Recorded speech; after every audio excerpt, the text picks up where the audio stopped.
ఆ దేవత ఎంత బాధపడ్డది, ఎంత బాధ మమ్మల్ని పెడుతున్నారు.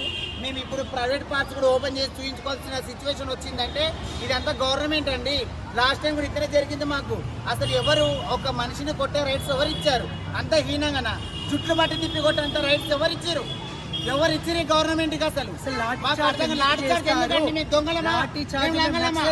మేము దొంగతనం చేస్తాము. అసలు ఇదే సీతక్క, ఇదే రేవంత్ రెడ్డి మన మేడారంకి పెట్టిన ఖర్చు గుడికి ఎందుకు కట్టలేదు? గుడికి సెక్యూరిటీ ఎందుకు లేదు? వాళ్ళ సొంత నియోజకవర్గాలు ఉంటే వాళ్ళు చేస్తలేదు. లేకుండా చెయ్యరా? ఒక స్టేజ్ మీదకి ఒక ఎమ్మెల్యే ఎంపీ వెళ్తేనేమో చుట్టుముస్తు మీకు తాళ్ళు కావాలి, బందోబస్తు కావాలి. ఒక శివశక్తి భవన్కి సెక్యూరిటీ ఎందుకు లేదు?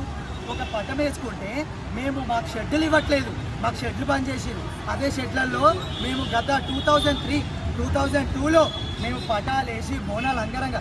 నిన్న ఒక 30% బోనాలు అమ్మవారికి చెందలేదు. ఎందుకు చెందట్లేదు?